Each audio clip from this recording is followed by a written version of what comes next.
तो देखो आज अपन लोग देखेंगे कि how we are going to use the auto schedule and the manual schedule option. ठीक है ना, ऑटो शेड्यूल और मैनुअल शेड्यूल क्या होता है। ठीक है, सो देखो ऑटो शेड्यूल क्या होगा। अगर आपका ऑटो शेड्यूल पहले से ऑन है तो आप जो भी टास्क डालोगे वो खुद ब खुद क्या हो जाएगी, ऑटो शेड्यूल हो जाएगी। Auto schedule in the sense वो खुद ब खुद उसका स्टार्ट डेट और फिनिश डेट फिक्स कर देगा अगर आपने ड्यूरेशन दे रखी है तो।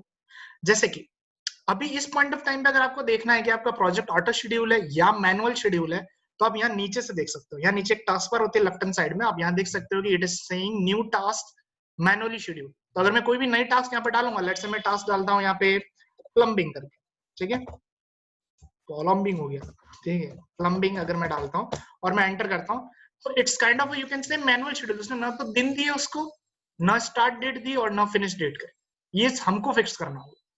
तो मैनुअल शेड्यूल जब करते हैं तो आगे एक सिंबल आ जाता है हमारे पास, दैट इज एक पिन का और एक question mark. Pin means it's kind of a manual schedule, हमने करी है, हमने इसको पिन किया है। और क्वेश्चन मार्क मींस उसमें अभी कुछ चीजें डालनी बाकी है।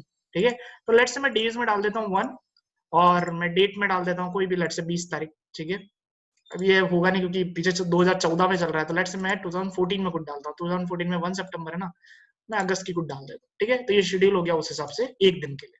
अपन उसके हिसाब से इसको, और नेक्स्ट में भी अपन इसको मैनुअली शेड्यूल कर सकते हैं। लेट्स से 6 दिन समथिंग। अगर मैं यहाँ पे डेज नहीं डालूंगा, ठीक है, अगर मैं लेट्स से यहाँ पे 4 डेज नहीं डालता, मैं इसको डिलीट रखता हूँ और मैं यहाँ पे सिर्फ स्टार्ट डेट डाल देता हूँ, तो ये कुछ कैलकुलेट नहीं करने वाला।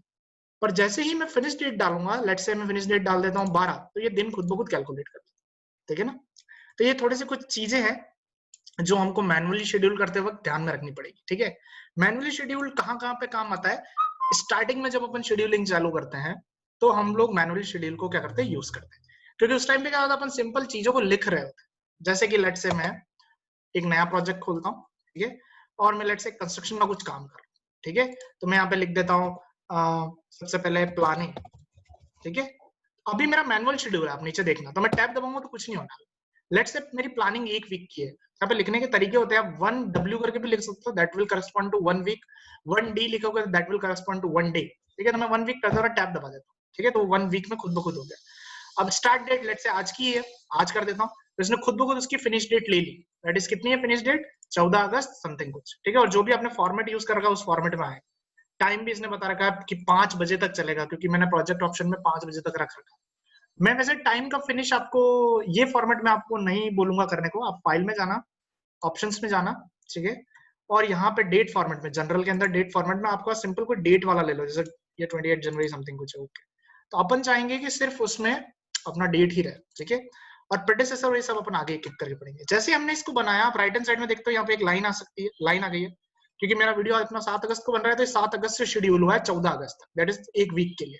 तो यहाँ पे अपना that is Friday Saturday Sunday सब, क्योंकि मैंने सबको वर्किंग आवर रख रखा था, तो ये सब में एक तरीके से क्या हो गया, प्लान हो। पर अभी भी इसके आगे पिन है, क्वेश्चन मार्क चला गया, क्योंकि हम लोगों ने सारी चीजें भर दी है। पिन है, that means it is kind of manual schedule. तो प्लानिंग के बाद जैसे लेट्स से सर्वेइंग होगी, ठीक है, उसके बाद लेट्स से हमारे पास एक्सकेवेशन होगा, या let's say upon site marking करते हैं। ठीक है, उसके बाद लेट्स से हम लोग एक्सकेवेशन करते हैं। जब हम एक रफली स्टार्टिंग में हमारा प्लान कर रहे होते हैं ना चीजों को, तो हम लोग मैनुअली शेड्यूल को बहुत यूज करते हैं। ठीक है, एक्सकेवेशन हो गया, उसके बाद लेट्स से हमारे पास हमको फिर से मार्किंग करनी है, कॉलम मार्किंग तो हमने मार्किंग कर दी। ठीक है, फिर हम लोगों ने रीबारिंग कर दी, उसके बाद हम लोगों ने कंक्रीटिंग कर दी। कि तुम डेज डालते हो, सर्विंग होने में लेट से तुमको 3 दिन लगेंगे, साइट का काम होने में लेट से और 3 दिन लगेंगे साइट मार्किंग में। ठीक है, एक्सकेवेशन में लेट से 2 दिन लग जाएंगे, फिर मार्किंग करोगे फिर 2 दिन। मैं लेके चल रहा हूँ कि साइट, ये डिपेंड करेगा साइट कितनी बड़ी है। रीबारिंग में लेट से आपको 2-3 दिन लग जाएंगे, कॉन्क्रीटिंग में आपको 2 दिन लग जाएंगे। ठीक है, कॉन्क्रीटिंग में से 1 दिन में पूरी करनी होती है, काइंड ऑफ थिंग।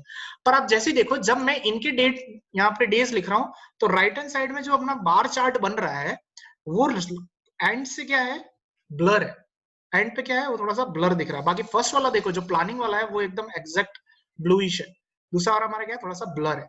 ब्लर इसलिए है क्योंकि इसकी स्टार्ट डेट और फिनिश डेट हमने डिफाइन नहीं करी। ठीक है, तो स्टार्ट डेट अगर मैं लेट से 7 अगस्त है, अब यहाँ पे सारी मेहनत अपन को करनी पड़ती है। ठीक है ना, 7 अगस्त से 14 अगस्त तक प्लानिंग हुई है, अब उसके बाद में ये काम करना है। ठीक है, तो हमको यहाँ पे खुद लिखना पड़ेगा। 14 अगस्त हुआ तो 14 अगस्त को भी हमको देखना पड़ेगा, फ्राइडे था तो 15 अगस्त से ये काम चालू होगा, और ये फिनिश डेट खुद ब खुद कैलकुलेट कर लेगा। क्यों, क्योंकि हमने ड्यूरेशन लिख रखी है। ठीक है ना, it's not an auto schedule option. ठीक है ना, ऑटो शेड्यूल टोटली डिफरेंट था, यहाँ पे सिर्फ कैलकुलेशन करना है। तो ये सारे मैनुअल और सबके आगे क्वेश्चन मार्क, तो हमको करना पड़ेगा। ये 18 का हो गया तो फिर हमको देखना पड़ेगा 18 को ये हो गया तो हमको 19 को ये चालू करना है और 21 को खुद ब खुद शेड्यूल होता है। 21 को ये हो गया तो 22 को, सिमिलरली ये 24 को खत्म हो रहा है तो नेक्स्ट चालू होगा हमारे पास दैट इज 25 को। ये 26 को खत्म हो रहा है तो अब ये चालू होगा 27 को। अब ये 31 को खत्म हो रहा है तो ये चालू होगा 1 तारीख को। ठीक है, ऐसे। तो ऑब्वियस सी बात है कि जब प्लानिंग होगी उसी के बाद सर्विंग होगी। सर्विंग प्लानिंग से पहले तो हो नहीं सकती।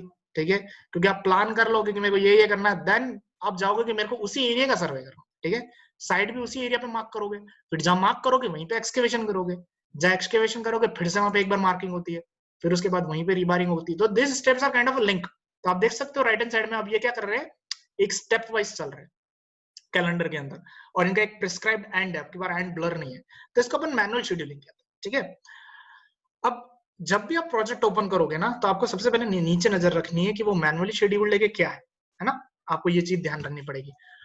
अगर आप इसको ऑटो शेड्यूल करना चाहते हो तो आप भी कर सकते हो। फाइल में जाके, ऑप्शंस में जाके, शेड्यूल में जाके आप यहाँ पे नीचे देखना, scheduling option for this project के अंदर देखना, यहाँ पे लिखा हुआ है new task created manually schedule. तो जब भी आप कोई नई टास्क ऐड करोगे वो खुद ब खुद ही मैनुअली शेड्यूल हो जाएगी। अगर आप ऑटो शेड्यूल करते हो you can click in auto schedule. ठीक है, मैं लेट से अभी ऑटो शेड्यूल कर देता हूं, मैं ओके कर देता हूँ। कंक्रीटिंग के बाद लेट से मैं यहाँ पे एक और कुछ टास्क डालता हूँ, लेट से फिलिंग। ठीक है, और मैं उसको टैब दबाता हूँ। अब देखो ये खुद ब खुद ऑटो शेड्यूल हो गया, खुद ब खुद ही ड्यूरेशन आ गया। एक्चुअल में ये ड्यूरेशन अभी अपन से मांग रहा है, पर स्टार्ट डेट और फिनिश डेट खुद ब खुद ही बन गए। हमेशा ध्यान रखना जब भी अपन लोग ऑटो शेड्यूल करते हैं तो जो उसकी डेट होती है ना वो प्रोजेक्ट की स्टार्ट डेट लिखता है। ठीक है ना, वो प्रोजेक्ट की स्टार्ट डेट से अपने आप को शेड्यूल करता है। ठीक है ना, तो ये एमएस प्रोजेक्ट खुद ब खुद। और ये वन डे के आगे क्वेश्चन मार्क है, question mark in the sense ये ऐसे तो उसको वन डे ले रहा है, पर क्वेश्चन मार्क इट मींस अपन ने अभी तक उसमें कुछ चेंजेस नहीं किए, ये बाय डिफॉल्ट एक दिन आया। अगर मैं जैसे इसको 2 दिन करूंगा तो क्वेश्चन मार्क हट जाए। ठीक है, और वो 7 अगस्त से अब 10 अगस्त हो गया। ठीक है ना, तो उस हिसाब से चलेगा। 7 अगस्त से 2 अगस्त के लिए बीच में सैटरडे संडे को उसने ऑफ लेके चला तो सबसे जंप करके। ठीक है, अच्छा इस कैलेंडर में अभी सैटरडे संडे ऑफ ही चल रहा है। ठीक है, तभी हमारा इतना पहला वीक भी हमारा लंबा चला। दूसरी चीज जो देखने की है वो है ये सिंबल आगे की तरफ, ये ऑटो शेड्यूलिंग का सिंबल होता है। एक ब्लू कलर की लाइन होती है उसके ऊपर एक एरो होता है, तो ये एक ऑटो शेड्यूलिंग का क्या होता है हमारे पास मार्क होता है, यू कैन से। ठीक है, सिमिलरली इनका जो मार्क होता है वो ऐसा ब्लूइश होता है। ठीक है, आप रीबार चार्ट में भी देख सकते हो, जो ऑटो शेड्यूलिंग होती है वो थोड़ी सी अलग ब्लू कलर की होती है और ये थोड़ा सा लाइट ब्लू कलर की होती है, दैट इज मैनुअल शेड्यूल।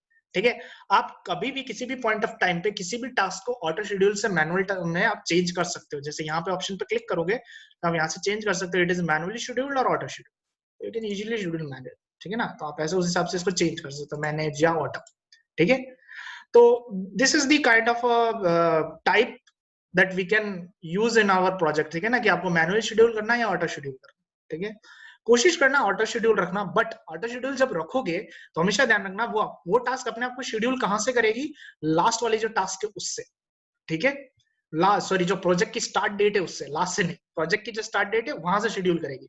मतलब अगर मैं अभी इन सबको ऑटो शेड्यूल कर देता हूँ, ऑटो शेड्यूल, इसको भी मैं ऑटो कर देता हूँ, इसको भी मैं ऑटो कर देता हूँ, इसको भी मैं ऑटो कर देता हूँ, इसको भी ऑटो, इसको भी ऑटो और इसको भी ऑटो, तभी देखो सबके सब ऑटो शेड्यूल होगा। और सब कहां से ऑटो शेड्यूल होगा, ग्राफ चार्ट में देखो 7 अगस्त 7 अगस्त 7 अगस्त 7 अगस्त, क्योंकि मेरे प्रोजेक्ट की जो स्टार्ट डेट है, प्रोजेक्ट इन्फॉर्मेशन अगर मैं तुमको दिखाऊं तो मेरी स्टार्ट डेट ही 7 अगस्त है, तो सबने अपने हमको 7 अगस्त 7 अगस्त 7 अगस्त, तो सर यार ये तो लफड़ा है, अपन को तो इसके आगे करना है। तो यहाँ पे एक तरीका होता है जिसको हम बोलते हैं लिंकिंग करना। ठीक है, मैं और लिंकिंग करना तुमको अच्छे से बताऊंगा, बट इस मोमेंट ऑफ टाइम के लिए मैं आपको बताऊंगा। जैसे हम टास्क में जाएंगे, मैं इसको सेलेक्ट करूंगा सर्विंग वाली टास्क को और प्लानिंग को, ये दोनों लेट से लिंक है, मतलब जब प्लानिंग होगी तभी सर्वेइंग होगी। तो इन दोनों को सेलेक्ट करने के बाद यहाँ पे अपने टास्क टैब के अंदर शेड्यूल के अंदर यहाँ पे एक आता है that is link the selected task. जैसे मैं इन पे क्लिक करूंगा ये दोनों लिंक हो जाएंगे, पर अभी देखो कुछ गलत तरीके से लिंक हुआ है। लिंक क्या हुआ है, प्लानिंग बाद में हो रही है, सर्विंग पहले हो रही है। तो क्यों, क्योंकि मैंने पहले सर्विंग को सेलेक्ट किया फिर उसको सेलेक्ट किया। तो मैं एक बार कंट्रोल Z कर लेता हूँ, प्लानिंग को करता हूँ फिर सर्विंग को करता हूँ और अब लिंक करके देखता हूँ। ठीक है, नाउ इट इज गुड, अब वो लिंक हो गया ढंग से। आप ये भी ध्यान रखना आपका सिलेक्शन क्राइटेरिया सही रहे। प्लानिंग के बाद में सर्विंग है तो पहले प्लानिंग को सेलेक्ट करो, सर्विंग को सेलेक्ट करो and then click on the link, तो उस हिसाब से लिंक हो जाएगा। सिमिलरली आप सर्विंग को करो, इनको करो लिंक, ठीक है, फिर आप इसको करो, इसको लिंक, तो ये ऐसे ऐसे अपनी एक एक करके लिंक होती जाएगी। ठीक है ना, और सबको एक बार लिंक करके देखें तो अपन उसमें क्या दिक्कत आती है, जैसे मैंने सबको कर दिया, मैं लिंक कर दूं तो भी हमारा काम हो जाए। ठीक है ना, तो आप ये भी कर सकते हो एक बार। ठीक है ना, तो अगर आप पूरा प्रोजेक्ट मैनुअली शेड्यूल कर रखा है आपने, जैसे एक्सेल में कर रखा है, जैसे पिछले अपने लेक्चर्स में देखा था, और आपने उसको यहाँ पे इंपोर्ट किया है, तो सबको कवर करो और ऑटो शेड्यूल कर दो, तो सब खुद ब खुद ऑटो शेड्यूल हो जाओ, और उसके बाद लिंक कर दो, तो हर एक चीज लिंक हो जाएगी। पर हमेशा हर एक चीज लिंक होती नहीं, ठीक है, कोई जरूरी नहीं कि लिंकिंग चलती रहे। जैसे साइड में हमारा एक टास्क चल रहा है फंडिंग का, ठीक है, तो फंडिंग उसके साथ साथ में चलता रह रहा है, ठीक है ना, वो कोई जरूरी नहीं किसी के बाद लिंक हो। फंडिंग का काम लेट से कोई फंडिंग मैनेजर कर रहा है, उसको साइड से कोई लेना देना नहीं है, तो वो अलग तरीके से करेगा। लेट से उसको 6-7 दिन लगने वाले करने वाले, तो उसका अपना अलग ही ग्राफ चलेगा, ठीक है।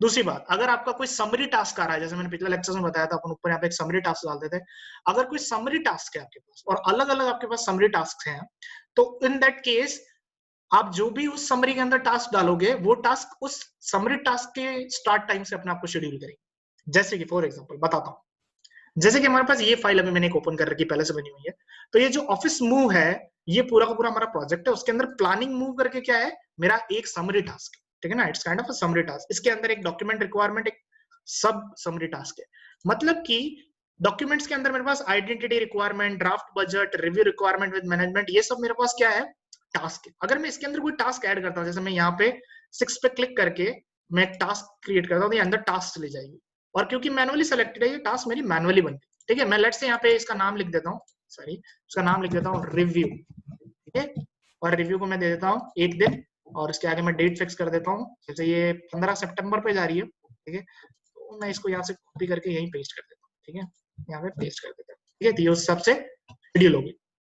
अब मैंने पेस्ट इसलिए किया, मुझे ईयर देखने में थोड़ा जोर आ रहा था इसलिए, ठीक है ना, जो ईयर 2013 था, ठीक है, तो मैंने इसको पेस्ट कर दिया। तो देखो अभी क्या है, ये खुद ब खुद यहाँ पे इसके अंदर चली गई है, और इसने इसकी प्रोजेक्ट स्टार्ट डेट क्या ली, जो हमने डाली। अगर आप इसको ऑटो शेड्यूल करते हो, जैसे यहाँ पे क्लिक करके आप ऑटो शेड्यूल करते हो, तो ये 31 जुलाई से स्टार्ट हो जाएगी। कब? जब इसकी टॉप वाली, दैट इज इसकी जो समरी टास्क है, वो तब जब चल रही है तब, ठीक है ना। तो इसने अपने आपको 31 जुलाई से क्या किया, ऑटो शेड्यूल कर दिया। लेट्स से अपन इस पे देखते हैं, जैसे ये इवेल्युएटिंग लीज साइट, कोई लीज पे ली गई साइट है, 1 अक्टूबर पे समरी टास्क चल रही है। अगर मैं यहाँ पे कोई टास्क डालता हूँ, इंसर्ट टास्क करता हूँ, ठीक है, और इस टास्क को मैं लेट से ऑटो शेड्यूल करता हूँ, तो देखना ये ऑटो शेड्यूल कब होती है, ये खुद ब खुद 1 अक्टूबर पे ऑटो शेड्यूल हुई। कब? जब इसकी समरी टास्क शेड्यूल थी, न कि जब प्रोजेक्ट स्टार्ट हो, ठीक है ना। तो हमेशा ध्यान रखना, अपने प्रोजेक्ट से छोटे छोटे हिस्सों में तोड़ना, और जैसे स्टेजेस में तोड़ सकते हो। स्टेजेस 1 फाउंडेशन का काम, स्टेजेस 2 सब स्ट्रक्चर का काम, फिर स्टेजेस 3 सुपर स्ट्रक्चर का काम, और उसमें भी आप छोटा छोटा तोड़ सकते हो। एक्सकेवेशन का काम अलग, रिबारिंग का अलग, शेड्यूलिंग का अलग। तो क्या होगा, जब आप ऑटो शेड्यूलिंग करने जाओगे ना, तो वो खुद ब खुद उस स्टेज के हिसाब से अपने आपको ऑटो शेड्यूल करेगा, ठीक है ना। तो that is the concept of your scheduling, ठीक है ना, कि हमको शेड्यूल कैसे करना है। ओके, तो ये था ऑटो शेड्यूल और मैनेज शेड्यूल का ऑप्शन। चेक करना होता है फाइल में जाके, अपना हमेशा ऑप्शन में जाके आप चेक कर सकते हो, ठीक है, कि आपका शेड्यूल के अंदर जाके कि आपका जब भी आप टास्क बनाओगे तो क्या है। नहीं तो आप यहाँ से भी कर सकते हो, नीचे से यहाँ क्लिक करोगे, यहाँ से भी आप कर सकते हो कि न्यू टास्क आपको क्या करना है, ऑटो या मैनुअल, ठीक है। और नहीं तो टास्क में यहाँ पे आपके ऊपर भी दे रखा है कि ये टास्क मैनुअली है या आपकी ऑटो है। ऑटो पे क्लिक करोगे तो उस हिसाब से वो टास्क ऑटो हो जाएगी जो आपने सेलेक्ट कर रखी है, और मैनुअल करोगे तो वो खुद ब खुद मैनुअल में चली जाएगी, ठीक है ना। It is like that. चलो, so this was all about the manual task and auto schedule. इसको करना प्रैक्टिस, एंड होप सो कोई प्रॉब्लम आए तो मेरे को बताना।